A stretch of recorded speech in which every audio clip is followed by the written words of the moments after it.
खजाने की तलाश में आए कुछ लोग गलती से एक ऐसी प्राचीन ताबूत खोल देते हैं जिसमें हजारों सालों से एक खतरनाक मम्मी कैद थी। जैसे ही वह जागती है, वहाँ मौजूद हर काली और प्रेत शक्ति भी जाग उठती है और शुरू हो जाता है मौत का एक ऐसा खेल जहाँ हर कदम पर खतरा है और भाग निकलने का कोई रास्ता नहीं। अब बस सवाल ये है कि क्या ये लोग जिंदा बचकर यहाँ से निकल पाएंगे? तो कहानी की शुरुआत करीब 3000 साल पहले फिरौन के दौर से हुई। ये वो समय था जब फिरौन के पास अनसुना नाम की एक बेहद खूबसूरत रानी थी। वो इतनी खूबसूरत थी कि अगर फिरौन के अलावा कोई उसे छूता तो उसकी सजा सिर्फ मौत होती थी। लेकिन किसी ने भी नहीं सोचा था कि महल का पुजारी इम्होटेप पहले ही उसके साथ गलत संबंध बना चुका है। एक दिन जब दोनों गुप्त कमरे में साथ थे, तभी अचानक फिरौन महल लौट आया। जैसे ही वह कमरे में घुसा, इम्होटेप तुरंत छिप गया। लेकिन अनसुना के शरीर पर बिगड़े हुए निशानों को देखकर उसे सब समझ आ गया। हालात बिगड़ते देख इम्होटेप अचानक सामने आया और उसने राजा की तलवार निकाल ली। फिरौन कुछ समझ पाता उससे पहले ही अनसुना ने खंजर से हमला कर उसे मौत के घाट उतार दिया। महल में गूंजती उसकी चीखों के बीच सैनिक वहां पहुंच गए। खतरा भांपते ही इम्होटेप के लोग उसे तुरंत वहां से लेकर भाग निकले। अनसुना जानती थी कि अब उसका बचना नामुमकिन है, इसलिए उसने खुद ही खंजर उठाकर अपनी जान ले ली। उधर रात होते ही इम्होटेप महल से भाग निकला और भागते वक्त ही वह अनसुना की लाश को अपने साथ ले गया। उसे फिर से जिंदा करने की चाह में वह उसे लेकर सीधे रेगिस्तान के बीचों बीच बसे हमुनाप्टरा पहुंचा। ये वही जगह थी जहां अनगिनत खजाना और रहस्यमयी काली शक्तियां छिपी हुई थी। वहीं से इम्होटेप ने एक काले जादू वाली पुस्तक निकाली। जैसे ही उसने पुस्तक में लिखे जादुई मंत्र पढ़ने शुरू किए, तभी अचानक पानी के भीतर से एक काली आत्मा धीरे धीरे उभरकर लाश की तरफ बढ़ने लगी। लेकिन जैसे ही यह रस्म पूरी होने वाली थी, तभी अचानक फिरौन के सैनिक वहां घुस आए और सब कुछ तहस नहस कर दिया, जिससे अधूरी रह गई आत्मा घबराकर वापस पानी में लौट गई। इसी बीच सभी पुजारियों को पकड़ लिया गया और उन्हें एक बेहद खौफनाक सजा सुनाई गई। लेकिन इम्होटेप के लिए तय सजा और भी भयानक थी। सबसे पहले उसके शरीर को जिंदा ही मम्मी बनाया गया। फिर उसके ऊपर कई सारे जिंदा कीड़े छोड़ दिए गए। वो कीड़े धीरे धीरे उसका मांस नोचते रहे। वह तड़पता रहा, लेकिन उसे मौत तक नसीब नहीं हुई। सबको लगा कि यह उसका अंत है, लेकिन यही उसकी असली शुरुआत थी। सैनिकों ने बिना वक्त गवाए इम्होटेप को उसी हालत में एक ताबूत में बंद करके दफना दिया। धीरे धीरे समय बीतता गया और जल्द ही साल 1923 आ गया। अब हमुनापत्रा खजाने की तलाश करने वालों के लिए एक डरावना सपना बन चुका था। लालच में हजारों लाखों लोग वहां पहुंचे, लेकिन एक बार अंदर जाने के बाद कोई भी जिंदा वापस नहीं लौटा, क्योंकि वहां कुछ ऐसी काली ताकतें मौजूद थीं जो लोगों को हमेशा के लिए वहीं रोक लेती थी। फिर भी कुछ लोग इस खतरे से बेखौफ थे, जिनमें से एक इवलिन और उसका भाई जोनाथन भी था। जोनाथन को किसी तरह उस काली पुस्तक को खोलने वाली चाबी मिल चुकी थी और उसी के अंदर एक रहस्यमयी नक्शा छिपा था जो सीधे हमुनापत्रा का रास्ता दिखाता था। दोनों तुरंत उस नक्शे को म्यूजियम के हेड के पास ले गए, लेकिन एक छोटी सी गलती में नक्शे का एक बड़ा हिस्सा जलकर राख हो गया। लेकिन मुश्किल यह थी कि नक्शे का वही खास हिस्सा जल गया जिसमें हमुनापत्रा की असली लोकेशन थी। लेकिन इसके बावजूद भी वे रुके नहीं और सीधे काहिरा की जेल पहुंच गए। वहीं उन्होंने ओकॉनल को ढूंढ निकाला, क्योंकि यह नक्शा असल में उसी से मिला था और सबसे बड़ी बात, उसे पूरा रास्ता भी याद था। इसलिए खजाने को आधा आधा बांटने की शर्त पर ओकॉनल हमुनापत्रा जाने को तैयार हो गया और उसकी अगुवाई में एक टीम बनाई गई, जिसके बाद सभी खजाने की तलाश में जहाज से हमुनापत्रा निकल पड़े। लेकिन उसी जहाज में एक अमेरिकी टीम भी मौजूद थी, जिसका मकसद भी हमुनापत्रा के खजाने तक पहुंचना था। उस टीम को बेनी लीड कर रहा था, जो कभी ओकॉनल का ही साथी रह चुका था। जैसे ही उसकी नजर ओकॉनल पर पड़ी, उसने चुनौती देते हुए कहा कि वो सबसे पहले खजाने तक पहुंचकर दिखाएगा। इसी दौरान अचानक डेक पर रहस्यमयी पैरों के निशान दिखाई दिए, जैसे कोई समंदर से निकलकर जहाज पर आया हो। उधर केबिन में इवलिन अपने बाल ठीक कर रही थी और जैसे ही वह झुककर कुछ उठाने लगी, तभी अचानक काले कपड़े पहने आदमी ने उसका गला दबा दिया। जैसे ही उसने टेबल पर रखा नक्शा देखा, तभी अचानक ओकॉनल वहां आ गया। उसने बिना एक पल सोचे उस आदमी पर गोलियां चलानी शुरू कर दी। इसी बीच इवलिन ने तुरंत मोमबत्ती से उसकी आंखों पर वार किया और इस अफरा तफरी में दोनों किसी तरह वहां से निकलने में कामयाब हो गए। देखते ही देखते पूरे जहाज में आग फैल गई और चारों तरफ चीख पुकार मच गई। हर कोई अपनी जान बचाने में लगा था और हालात पूरी तरह बेकाबू हो चुके थे।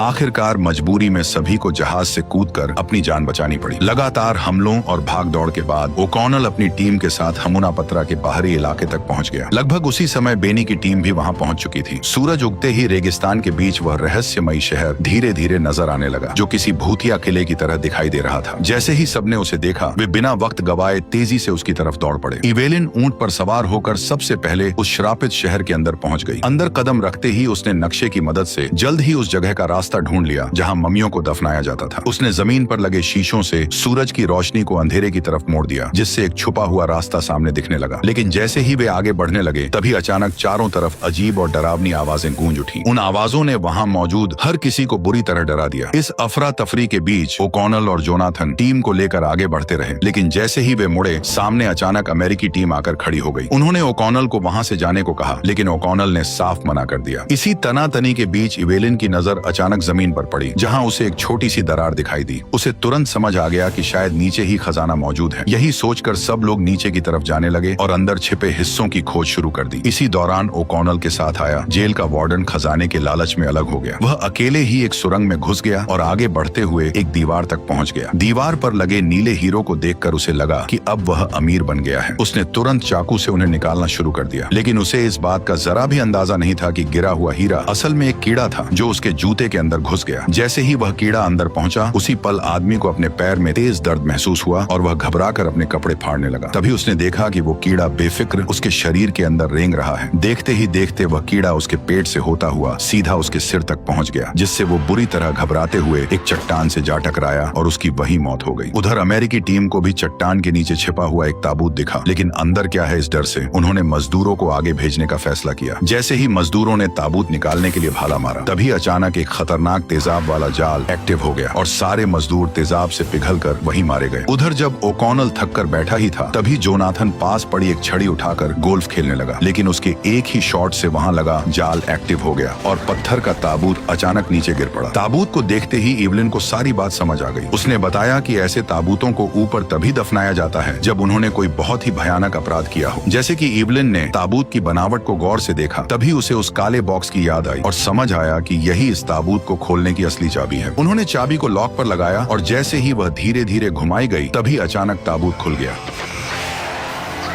अंदर रखी मम्मी को देखकर पता चला कि वह 3000 साल से ज्यादा पुरानी थी, लेकिन अभी भी उसका शरीर पूरी तरह ठीक था, मानो वह अभी अभी मरी हो। तभी ओकॉनल ने ताबूत के ढक्कन पर गहरे खरोंच के निशान देखे, जिससे साफ हो गया कि उसे जिंदा ही ताबूत में दफनाया गया था। उधर दूसरी तरफ अमेरिकी टीम को एक छिपे कमरे में एक रहस्यमयी संदूक मिल गया। जैसे ही एक समझदार आदमी ने उस पर लिखी प्राचीन भाषा को पढ़ना शुरू किया, तब उसे पता चला कि जो भी इस संदूक के अंदर मौजूद पुस्तक को निकालकर पहला मंत्र पढ़ेगा, तभी 3000 साल से ताबूत में सोई मम्मी जाग उठेगी और सबके लिए मौत बन जाएगी। ये सुनते ही डरपोक बेनी चिल्लाते हुए बोला कि श्राप सच होने वाला है और तुरंत वहां से भाग गया। जब बाकी 4 लोगों ने संदूक खोला, तो घने धुएं के बीच उन्हें वही काले जादू की पुरानी पुस्तक दिखाई दी। इसी दौरान एक आदमी ने संदूक को ठोकर मार दी और उसके अंदर छिपे रहस्यमयी कलश बाहर निकल आए। ये देखकर सभी की आंखें चमक उठी और उन्हें लगा कि यही असली खजाना है। इसलिए उन्होंने बिना सोचे समझे एक एक कलश अपने पास रख लिए। रात में जब एवलिन वहां से गुजर रही थी, तब उसने देखा कि वही आदमी उस पुस्तक को खोलने की कोशिश कर रहा है। ये देखकर उसके दिमाग में एक आइडिया आया। जब कैंप के बाकी लोग सो गए, तब एवलिन चुपके से वहां पहुंची और उसने वह पुस्तक चुरा ली। उसने चाबी की मदद से उसे खोला और अनजाने में ताबूत में सोई मम्मी को जगाने वाली पहली लाइन पढ़ दी। सदियों से सोया है जो,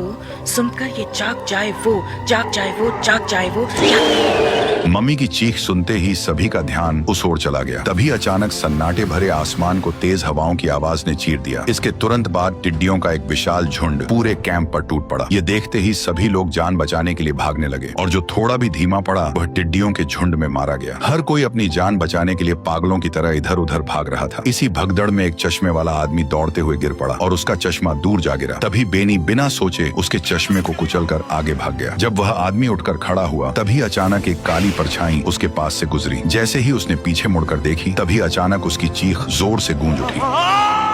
दूसरी तरफ ओकॉनर और उसके साथी भागते हुए एक जगह पहुंचे ही थे कि जमीन अचानक जोर से हिलने लगी। उनके सामने मिट्टी उभरने लगी और अगले ही पल अनगिनत कीड़े बाहर निकल आए। ये देखकर तीनों डर से कांप उठे। अपनी जान बचाने के लिए वे सब पूरी ताकत से वहां से भागने लगे, लेकिन अचानक भागते भागते तीनों अलग अलग हो गए। इसी दौरान एवलिन गलती से एक छिपे हुए दरवाजे के अंदर जा पहुंची। वहीं उसकी मुलाकात अमेरिकी टीम के उस चश्मे वाले आदमी से हुई, लेकिन जैसे ही वह उसके पास जाने लगी, तभी सामने का मंजर देखकर वह बुरी तरह डर गई। उसने देखा कि उस आदमी की आंखें और जीभ निकालकर इम्होटेप के शरीर पर लगा दी गई थी। ये देखकर एवलिन डर के मारे पीछे हट गई, लेकिन हैरानी की बात यह थी कि इम्होटेप ने उस पर हमला नहीं किया, बल्कि उसने इवलिन को देखकर भारी आवाज में अनसुना का नाम पुकारा। तभी ओकॉनल वहां आ पहुंचा। जैसे ही उसने इवलिन का हाथ पकड़ा, तभी इम्होटेप गुस्से से भड़क उठा, लेकिन तभी ओकॉनल ने उस पर शॉटगन से हमला कर दिया। इसके बाद दोनों तेजी से बाहर की तरफ भागे, लेकिन जैसे ही वे दरवाजे तक पहुंचे, तभी काले कपड़ों में कुछ लोगों ने उनका रास्ता रोक लिया। उन्होंने चेतावनी दी कि इम्होटेप को किसी भी इंसानी हथियार से खत्म नहीं किया जा सकता। इसलिए उन्होंने कहा कि अगर जान बचानी है तो तुरंत यहाँ से निकल जाओ। दरअसल ये काले कपड़े पहने लोग फिरौन के वंशज थे, जिनका काम इम्होटेप को जागने से रोकना था, लेकिन इंसानों के लालच ने सब कुछ बिगाड़ दिया। उधर दूसरी तरफ बेनी रास्ता भूल गया और अकेला इधर उधर भटकने लगा। तभी अचानक इम्होटेप उसके पीछे आकर खड़ा हो गया। ये देखकर बेनी डर के मारे कांप उठा और अपनी जान बचाने के लिए वह अलग अलग लॉकेट निकालकर मंत्र पढ़ने लगा। लेकिन जब इससे भी कुछ नहीं हुआ तो उसने अपने सारे लॉकेट एक साथ निकाल लिए, लेकिन इसका इम्होटेप पर कोई असर नहीं हुआ। जैसे ही वह उसे मारने वाला था तभी अचानक वह रुक गया, क्योंकि उसे समझ आ गया कि बेनी उसके बहुत काम आ सकता है। इसलिए उसने बेनी को कई सोने के सिक्के देकर अपना साथी बना लिया। फिर इम्होटेप के कहने पर बेनी उसे चश्मे वाले आदमी के पास ले गया। दरअसल अपना असली शरीर वापस पाने के लिए इम्होटेप को उन 4 लोगों को ढूंढना था जिन्होंने पवित्र कलश चुराए थे, ताकि वो उनका खून पीकर खुद को ठीक कर सके। जैसे ही उसने अपना पहला शिकार किया तभी अचानक शहर के ऊपर आसमान अचानक काला पड़ गया और आग के गोले बरसने लगे, जिससे पूरा शहर आग की चपेट में आ गया। ओकॉनर ईवलिन को लेकर जल्दी से सीढ़ियां चढ़कर चश्मे वाले आदमी के कमरे तक पहुंचा, लेकिन वहां जाकर पता चला कि वह पहले ही सूखकर मम्मी बन चुका था। उसी के पास खड़ा इम्होटेप फिर से अपनी शक्ति हासिल कर रहा था। जैसे ही वह पूरी तरह जागा उसका शरीर बेहद मजबूत हो गया। ओकॉनर ने पूरी ताकत से हमला किया, लेकिन उसका एक भी वार इम्होटेप का कुछ नहीं बिगाड़ सका। तभी अचानक इम्होटेप ने उसे एक झटके में दूर फेंक दिया, जिससे ओकॉनर जमीन पर गिर पड़ा। इसके बाद इम्होटेप धीरे धीरे इवलीन के पास आया, मानो जैसे वह उसे चूमना चाहता हो। लेकिन ठीक उसी समय अचानक एक बिल्ली वहां आ गई। उसे देखते ही इम्होटेप का पूरा शरीर एक तेज हवा के भंवर में बदल गया और घबराकर वहां से भाग निकला, जिससे इवलिन बाल बाल बच गई। तभी इम्होटेप को रोकने का तरीका ढूंढने के लिए ओकॉनर और उसके साथी म्यूजियम पहुंचे। वहां उन्हें पता चला कि इम्होटेप बिल्लियों से इसलिए डरता है क्योंकि मिस्र में बिल्ली को रक्षक माना जाता है और उसकी मौजूदगी उसके लिए सबसे बड़ा खतरा है। लेकिन बिल्ली भी उसे तब तक ही रोक सकती थी जब तक वह अपनी पूरी शक्ति वापस नहीं पा लेता, और यह शक्ति उसे तभी मिलेगी जब वह उन लोगों का खून और शरीर चूस लेगा जिन्होंने पवित्र कलश चुराए हैं। इसके बाद उसका सिर्फ एक ही मकसद बचेगा, अनसुना को दोबारा जिंदा करना। इसलिए उसने इवलिन को पहले ही बलि के रूप में चुन लिया था। जैसे जैसे इम्होटेप की ताकत बढ़ती गई पूरे शहर में अंधेरा फैलने लगा। इसी बीच ओकॉनर की टीम तुरंत हरकत में आई और उन बाकी अमेरिकियों को ढूंढने लगी जिन्होंने पवित्र कलश अपने पास रखा था। लेकिन तभी जब वे एक अमेरिकी आदमी तक पहुंचे तभी अचानक एक चीख गूंज उठी और इम्होटेप ने उस अमेरिकी का पूरा खून चूस लिया। साथ ही उसने पवित्र कलश भी अपने कब्जे में ले लिया। जब एक एक करके कलश चुराने वाले मारे जाने लगे तब इम्होटेप रेत के भंवर में बदलकर इवलिन के कमरे में पहुंच गया और अपने वश में करने के लिए वो उसे चूमने लगा। लेकिन ठीक उसी वक्त ओकॉनर एक बिल्ली लेकर वहां आ गया। बिल्ली को देखते ही इम्होटेप रेत के तूफान में बदलकर तुरंत खिड़की से फरार हो गया और इवलिन किसी तरह बच गई। अब सब समझ चुके थे कि इम्होटेप को रोकना जरूरी है, इसलिए उसे खत्म करने के लिए सबने म्यूजियम जाने का फैसला किया। वहां उन्हें एक प्राचीन पत्थर की तख्ती मिली जिस पर ऐसी भाषा लिखी थी जो आम इंसान की समझ से बाहर थी, लेकिन इवलिन उस भाषा को समझती थी। इसलिए उसने आगे आकर उस भाषा को ध्यान से पढ़ा, जिसमें बताया गया था कि जैसे काली पुस्तक के पहले मंत्र के पढ़ने से इम्होटेप जागा था, वैसे ही अगर हमुना पत्रा में छुपी स्वर्ण पुस्तक का पहला मंत्र पढ़ दिया जाए तो इम्होटेप वापस उसी कब्र में कैद हो जाएगा। जैसे ही उन्हें इम्होटेप को खत्म करने का तरीका मिला तभी अचानक भीड़ एक साथ इम्होटेप का नाम चिल्लाते हुए म्यूजियम की तरफ बढ़ने लगी। असल में इम्होटेप ने काले जादू से पूरी भीड़ को अपने वश में कर लिया था और अब वह सीधे म्यूजियम पर हमला करने वाली थी। ये नजारा देखते ही जोनाथन तुरंत गाड़ी की तरफ भागा और जैसे जैसे बेकाबू भीड़ पास आती गई ओकॉनर और बाकी लोग जल्दी से कार में बैठकर वहां से भागने निकले। लेकिन बीच रास्ते में भीड़ पागलों की तरह कार पर टूट पड़ी और उन्हें चारों तरफ से घेर लिया। इसी बीच अचानक भीड़ ने एक अमेरिकी को खींचकर जमीन पर पटक दिया। तभी इम्होटेप भीड़ के बीच से बाहर आया और अगले ही पल उसने आखिरी पवित्र कलश रखने वाले आदमी का भी खून चूस लिया, जिससे उसे उसकी पूरी ताकत वापस मिल गई। उधर ओकॉनर की टीम भी चारों तरफ से घिर चुकी थी और बचने का कोई रास्ता नहीं बचा था। इसलिए इम्होटेप ने शर्त रखी कि अगर इवलिन उसके साथ चलेगी तो वो उसके साथियों को छोड़ देगा। कोई और रास्ता न देखकर इवलिन उसके साथ जाने को तैयार हो गई, लेकिन जाते जाते इम्होटेप ने अपना वादा तोड़ दिया और बाकी सभी को खत्म करने का हुक्म दे दिया। जब बचने का कोई रास्ता नहीं बचा तब ओकॉनर ने समझदारी दिखाते हुए नीचे का मैनहोल ढक्कन खोल दिया और सबको साथ लेकर तेजी से सीवर के अंदर कूद गया। इसी दौरान म्यूजियम का मैनेजर उन्हें बचाने की कोशिश में पागल भीड़ के हाथों मारा गया। ओकॉनर और बाकी लोग अब समझ चुके थे कि इम्होटेप अनसुना को जिंदा करने के लिए सीधे हमुना पत्रा ही जाएगा। इसलिए इवलिन को बचाने के लिए वे तुरंत गिजा एयरबेस पहुंचे और अपने पुराने दोस्त फाइटर पायलट विंस्टन से मिले। विंस्टन ने बिना देर किए उनके मिशन में शामिल होने का फैसला किया और सभी को लेकर हमुना पत्रा की ओर उड़ान भर दी। लेकिन प्लेन में जगह कम होने के कारण जोनाथन और टीम लीडर को मजबूरी में विमान के पंखों पर बांध दिया गया। जैसे ही विमान हमुना पत्रा के ऊपर पहुंचा तभी इम्होटेप की नजर उन पर पड़ गई। उसने उन्हें रोकने के लिए अपने दोनों हाथ उठाए और पूरी ताकत से रेगिस्तान को हिला दिया, जिससे जमीन से रेत की एक 100 मीटर ऊंची दीवार तेजी से विमान की तरफ बढ़ने लगी। विंस्टन ने आखिरी कोशिश करते हुए विमान की रफ्तार पूरी तरह बढ़ा दी ताकि किसी तरह रेत के तूफान से बचा जा सके, लेकिन वे उल्टे इम्होटेप के जाल में फंसते चले गए। इम्होटेप ने अपना बड़ा मुंह खोला और एक ही झटके में विमान को रेत के तूफान में ढक लिया। ये देखकर इवलीन ने अचानक एक कदम उठाया और उसने इम्होटेप को तुरंत चूम लिया, जिससे उसका जादू एक पल के लिए टूट गया और रेत का तूफान बेकाबू होकर नीचे गिरने लगा। इसी बीच इवलीन के चेहरे पर हल्की मुस्कान आ गई, लेकिन तभी विमान पूरी तरह से कंट्रोल खो बैठा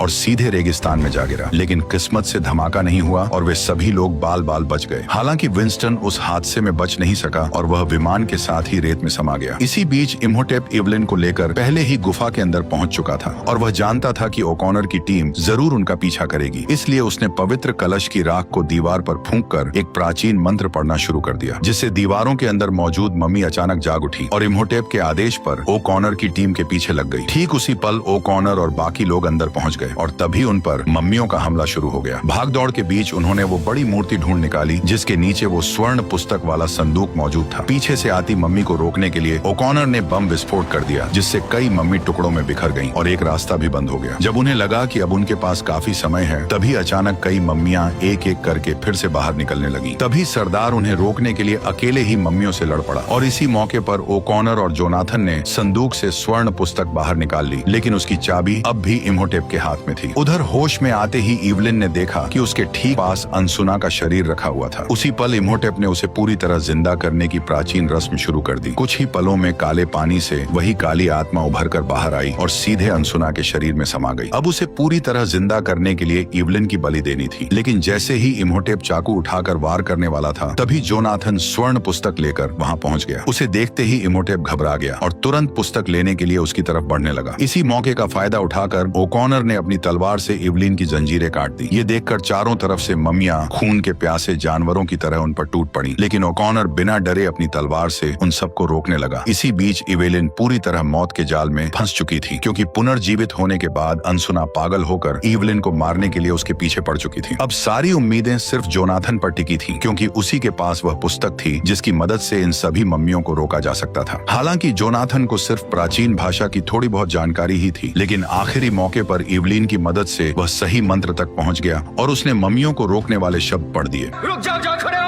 जैसे ही मंत्र पूरा हुआ, सभी रक्षक अचानक रुक गए और वापस सीधे खड़े हो गए। तभी जोनाथन ने रक्षकों को तुरंत अनसुना को खत्म करने का आदेश दे दिया। ये सुनते ही इम्होटेप गुस्से से आग बबूला हो गया और वह तेजी से जोनाथन की तरफ बढ़ने लगा, लेकिन तब तक रक्षकों ने अनसुना को पूरी तरह मार गिराया और यह देखकर इम्होटेप और भी ज्यादा भड़क उठा। गुस्से में उसने आगे बढ़कर जोनाथन का गला पकड़ लिया, लेकिन जैसे ही वो उसे खत्म करने ही वाला था, तभी सही मौके पर ओकॉनर ने वार किया और उसका एक हाथ काट गिराया, जिससे हालात पूरी तरह पलट गए। इसके बाद इम्होटेप ने तुरंत अपना निशाना बदलकर ओकॉनर पर हमला कर दिया, लेकिन इसी बीच जोनाथन ने मौका पाकर चुपचाप उससे वह चाबी निकाल ली जो सब कुछ बदल सकती थी। चाबी मिलते ही इवलिन ने स्वर्ण पुस्तक को खोल दिया और इम्होटेप को खत्म करने वाला मंत्र पढ़ना शुरू कर दिया। ठीक उसी पल ऊपर से आत्माओं का रथ उतरा और एक ही झटके में इम्होटेप की सारी शक्तियां छीन ले गया। अब उसके पास सिर्फ उसका कमजोर शरीर ही बचा था। इसके बाद वह गुस्से में तीनों की तरफ बढ़ा, लेकिन जैसे ही ओकॉनर ने वार किया, तभी तलवार उसके आर पार निकल गई। घायल इम्होटेप लड़खड़ाता हुआ पीछे हटा और सीधे उस काले पानी में जा गिरा, जहां काली शक्तियों ने उसे पल भर में अपने अंदर निगल लिया। जैसे ही सभी ने राहत की सांस ली, तभी अचानक खंडहर के अंदर पत्थर के दरवाजे हिलने लगे। दरअसल लड़ाई के दौरान लालची बेनी अकेले ही खजाने की तलाश में अंदर गहराई तक चला गया था और उसी दौरान उसने गलती से उस जगह के डेंजर सिस्टम को चालू कर दिया था, जिससे विशाल पत्थर के दरवाजे धीरे धीरे बंद होने लगे और हालात और खतरनाक हो गए। आखिर में बेनी हमेशा के लिए उसी सोने के खजाने और भयानक श्रापों के बीच फंस गया। दूसरी तरफ ओकॉनर और उसके साथी पूरी ताकत लगाकर किसी तरह जिंदा बाहर निकलने में कामयाब हो गए। फिर तीनों ऊंट पर सवार होकर सोने से भरा बैग लेकर शहर की ओर निकल पड़े और इसी के साथ द मम्मी पार्ट 1 खत्म हो गया। वैसे अगर आपको पार्ट 2 की भी एक्सप्लेनेशन चाहिए तो कमेंट में जरूर बताना।